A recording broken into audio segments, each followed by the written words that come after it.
जय हिंद साथियों, स्वागत है आप लोग को फिर से एक न्यू वीडियो में। प्यारे साथियों, इससे पहले के वीडियो में प्रश्नावली 2.1 क्लास 8 के जो मैथ था प्रश्नावली 2.1 के सारे वीडियो हमने क्वेश्चन 1 का जितना क्वेश्चन 1 का जो क्वेश्चन था वो सारे सॉल्व कर हम वीडियो में अपलोड कर दिए थे। और ये आज का जो वीडियो होगा प्रश्नावली 2.2 का क्वेश्चन को सॉल्व किया जाएगा, तो वीडियो में बने रहें। वीडियो अच्छा लगे तो वीडियो को लाइक एंड चैनल को सब्सक्राइब करिएगा। तो चलिए क्वेश्चन हम शुरू करते हैं। पहला क्वेश्चन है प्रश्नावली 2.2 का पहला क्वेश्चन है। कह रहा है क्वेश्चन कि यदि किसी संख्या के आधे में से 1/4 घटाया जाए। क्वेश्चन को गौर से सुनिए, गौर से पढ़िए और गौर से समझिए क्वेश्चन कह क्या रहा है। क्वेश्चन कह रहा है कि किसी संख्या के आधे में से 1/4 घटाया जाता है तो 1/8 प्राप्त होता है। तो हमें वो संख्या ज्ञात करनी है। अब क्वेश्चन कहता है कि किसी संख्या के आधे में से। अब तो हमें तो संख्या पता ही नहीं है कि कौन संख्या है, किस संख्या में से हमको आधा करना है, आधा में से 1/4 घटाना है। वो तो हमको संख्या पता ही नहीं है कि संख्या क्या है। अगर मानो कि अगर हमको संख्या पता चल जाता, अगर हमारे पास अगर कोई संख्या अगर 4 रहता, मानिए अगर कहेगा कि आपके पास 10 रुपया है, 10 रुपया के आधे में से हम 2 रुपया घटा देंगे तो आपके पास कितना रुपया प्राप्त होगा। तो आपके पास अगर रुपया पता रहेगा कि कोई कहेगा कि आपके पास जितना रुपया है उस रुपया में से आप आधा करो और आधा में से 2 रुपया घटाओ, तो आपके पास 8 रुपया प्राप्त होगा। तो आप क्या करिएगा कि अब पहले तो सोचिएगा कि हमारे पास कितना रुपया है, तो कहिएगा कि 8 हमको प्राप्त होगा। यानी कि हमारे पास 10 रुपया है, 10 में से हम 10 को आधा करेंगे, फिर उसमें से 2 घटाएंगे, यानी कि हमारे पास 3 रुपया प्राप्त होगा। यानी कि हमारे पास 10 रुपया था। तो वही क्वेश्चन करा कि यदि किसी संख्या के आधे में से, तो हमको तो संख्या पता नहीं थी, यहाँ पर हमको मानना पड़ेगा कि संख्या हम जैसे कि हम मान लेते हैं कि माना की संख्या बराबर x।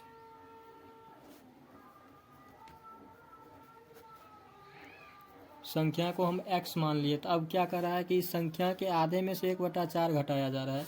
यानी कि जो ये संख्या मान लिए हैं इसका आधा, यानी कि x का आधा में से कितना घटाया जाता है, 1/4 घटाया जाता है। तो 1/4 घटा दिए तो हमें 1/8 प्राप्त होता है। यानी कि 1/8 प्राप्त हो गया। तो हमें संख्या ज्ञात करना है। तो देखिए हम संख्या मान लिए x का आधा कर दिए। कह रहा है कि संख्या को आधा करने के लिए हम तो संख्या का आधा कर दिए, आधा भी कर दिए। आधा में से 1/4 घटाने के लिए कहता है तो हम 1/4 घटा दिए। तो घटाने के बाद हमें फाइनली जो संख्या प्राप्त होता है 1/8 प्राप्त होता है, वो भी संख्या प्राप्त हो गया। अब इसका समीकरण हमको निकाल लेना है। अब इसको करेंगे, x को 1 से गुना करेंगे तो x होगा /2 माइनस 1/4 बराबर 1/8। अब क्या करना है, अब हमको करना है ये जो ये 1/4 माइनस में इसको बराबर किस पार कर देना, प्लस हो जाएगा। तो x/2 बराबर 1/8, ये माइनस है, इस पार जाएगा तो प्लस हो जाएगा, यानी 1/4। अब क्या करना है, इसका 8 और 4 का एलसीएम लेना है।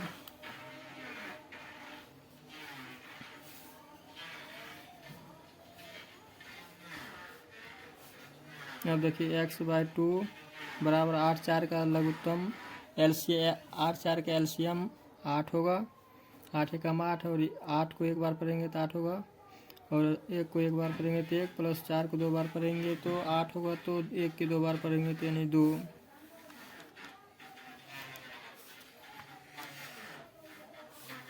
अब देखिए अगर हमको x का मान निकालना है, x/2 बराबर होगा 2 और 1 हो जाएगा 3। यहाँ पर 2 और 1 को जोड़ेंगे 3 हो जाएगा, बट्टा में 8 है, 8 हो जाएगा। अब ये गुना भाग है, इधर भेजेंगे तो गुना में जाएगा। तो अगर ऐसे भी काट सकते, 2 को 8 बार में काट सकते, 4 बार, तो नहीं x बराबर हो जाएगा 3/4। यानी कि जो हमें संख्या प्राप्त होगी x/3/4। क्वेश्चन एक बार और क्वेश्चन करा कि कोई एक संख्या मान लो, उस संख्या को आधा कर दो, आधा में से फिर 1/4 को घटा दो तो हमें 1/8 प्राप्त हो जाए। तो हम संख्या मान लिए, संख्या x मान लिए, x का आधा कर दिए, आधा में से 1/4 को घटा दिए तो हमें 1/8 प्राप्त हो गया। फिर इसको सॉल्व करते गए, ये माइनस था इसको बराबर किस पार दिए, प्लस हो गया। फिर इसका एलसीएम लिए 8 हो गया, फिर इसको एलसीएम करके जोड़े तो यानी कि 3/8 हो गया, 2 4 बार में कट गया तो यानी x/3 प्राप्त हो गया। आई होप कि आपको ये क्वेश्चन समझ आ गया होगा। अगला क्वेश्चन है क्वेश्चन नंबर 2। क्वेश्चन नंबर 2 कह रहा है कि किसी संख्या यदि किसी आयत की लंबाई और चौड़ाई का अंतर 5 मीटर हो। क्वेश्चन पर ये कह रहा है कि आयत की लंबाई, जो आयत का लंबाई है ना, आयत में एक लंबाई होता है, एक चौड़ाई होता है। तो आयत की लंबाई और चौड़ाई का अंतर 5 मीटर है। आयत की लंबाई और चौड़ाई का अंतर 5 मीटर है। तो अगर हम आयत की चौड़ाई को x मान लेंगे तो हमें आयत का लंबाई पता चल जाए, क्योंकि जो आयत की लंबाई होता है चौड़ाई से बड़ा होता है। तो हम मान लेंगे क्वेश्चन की माना कि आयत की चौड़ाई बराबर x। आयत की चौड़ाई हमने x मान लिया और कह रहा है कि आयत की लंबाई और चौड़ाई का अंतर 5 मीटर। हम आयत की चौड़ाई को हम x मान लिए था, जो उसका लंबाई होगा तो आयत की लंबाई होगा x में से हमको 5 को घटा देंगे तो यानी कि आयत की लंबाई प्राप्त हो जो आयत की चौड़ाई में हम 5 को जोड़ देंगे तो हमें लंबाई प्राप्त हो जाए। क्यों? अगर जैसे मानिए कि हमारे पास अगर चौड़ाई 3 मीटर है और उसमें हम 5 जोड़ेंगे तो लंबाई 8 मीटर हो जाएगा। उसकी जो लंबाई होता है चौड़ाई से हमेशा बड़ा होता है। तो हम इसमें दोनों का अंतर 5 मीटर कर रहे हैं तो हम दोनों का अंतर भी कर दिए, x + 5 मीटर कर दिए। अब क्वेश्चन आगे करा कि 5 मीटर हो और इसकी परिमिति 110 मीटर हो, यानी कि परिमिति मतलब परिमाप, इसकी परिमाप 110, यानी कि परिमाप बराबर दिया है 110 मीटर। तो लंबाई और चौड़ाई ज्ञात करने के लिए कह रहा है। तो हमें आयत की चौड़ाई भी पता चल गया x मीटर है, आयत की लंबाई भी पता चल गया x + 5 मीटर है और आयत की परिमाप दे दिया है क्वेश्चन में 110 मीटर है। तो चूँकि आयत की जो परिमाप होता है, आयत की परिमाप बराबर होता है, उसका फॉर्मूला होता है 2 × लंबाई + चौड़ाई और परिमाप दिया है 110 मीटर। तो 2 × 2 होगा लंबाई हमने निकाल कर लाया x + 5 लाया है, प्लस चौड़ाई x है बराबर 110 मीटर।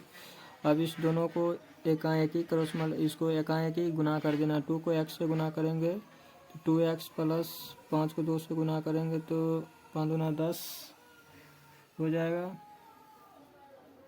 फिर x से गुना करेंगे तो 2x हो जाएगा बराबर 110 मीटर। अब 2x को जोड़ेंगे तो 4x प्राप्त हो जाएगा प्लस 10 बराबर 110। तो 4x बराबर ये जो 10 है इधर प्लस में इस पार जाएगा तो माइनस हो जाएगा। तो 4x बराबर 100। तो जो अगर हमें x को मान वैल्यू करना है तो x इधर गुना में इस पार इसको भेजेंगे तो भाग में चला जाएगा, भाग में चला गया।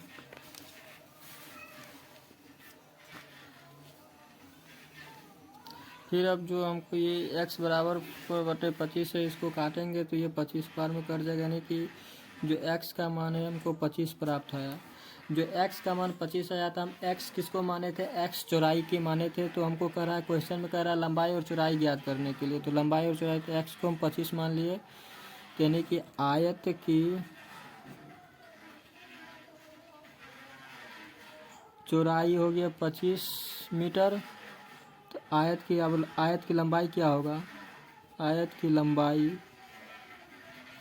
लंबाई को हमने माना था x + 5। x के जगह पर हम मान निकाल कर लाए हैं 25। तो 25 को रख देंगे प्लस 5 जोड़ देंगे, नहीं आयत की लंबाई 30 मीटर हो जाएगा। आई होप कि आप लोग को ये भी क्वेश्चन समझ आ गया। क्वेश्चन कह रहा था कि आयत की लंबाई और चौड़ाई का अंतर 5 मीटर दिया है। चूँकि देखिए आयत में जो लंबाई होता है चौड़ाई से हमेशा बड़ा ही होता है। आप जैसे मान लीजिए कमरा भी एक आयताकार हो, चाहे आप कोई 2 मीटर लंबा और 1 मीटर चौड़ाई का कोई एक आयत मान लीजिए, तो जो आयत होता है आयत हमेशा चौड़ाई के ही बड़ा होता है। तो चौड़ाई को x मान लिए तो हमको आयत को तो चौड़ाई से बड़ा ही करना लंबाई को तो चौड़ाई से बड़ा करना पड़ेगा। तो बड़ा करने के लिए क्या करेंगे, हम x को प्लस कर देंगे। जैसे x को प्लस कर देंगे तो चौड़ाई लंबाई से बड़ा लंबाई जो है चौड़ाई से बड़ा हो गया। अगर मानिए हमको चौड़ाई के जगह x के जगह पर 5 आया तो जो लंबाई हो जाएगा 5 + 5 10 हो जाएगा, चौड़ाई 5 हो जाएगा। इसी तरह और क्वेश्चन में 110 मीटर इसकी परिमाप दिया था, नहीं परिमिति दिया था, पेरीमीटर दिया था।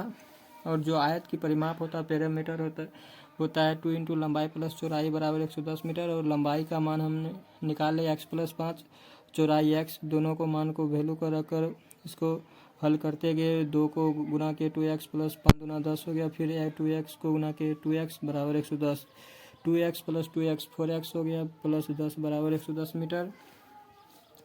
फिर 4x बराबर जो इधर 10 प्लस था इधर भेज इसको माइनस हो गया। फिर 4x बराबर 100, x का मान 100 में 4 से भाग दिया 25 हो गया, यानी x का मान 25 आ गया। चूँकि हम आयत की जो चौड़ाई था चौड़ाई को x माने थे, यानी आयत की चौड़ाई 25 हो गया। और लंबाई को हमने x + 5 माने थे, तो x के मान हम 25 निकाल कर लाए और 5 + यानी 30 में हो गया। अब जो 25 यानी कि आयत की चौड़ाई 25 और लंबाई 30 हो गया। अब इसका जो अगर इसका परिमाप निकालिएगा इस फार्मूला में आप इस दोनों को मान लंबाई की जगह पर 30 मीटर और चौड़ाई की जगह पर 25 लिखिएगा तो ये 110 मीटर हमें प्राप्त हो जाएगा। आप करके देखिएगा। आज के वीडियो में हम 2 क्वेश्चन को सॉल्व किए। अगले वीडियो में इसके आगे का क्वेश्चन को सॉल्व करें। तो वीडियो अच्छा लगे चैनल को लाइक एंड सब्सक्राइब करें। Thanks for watching this video.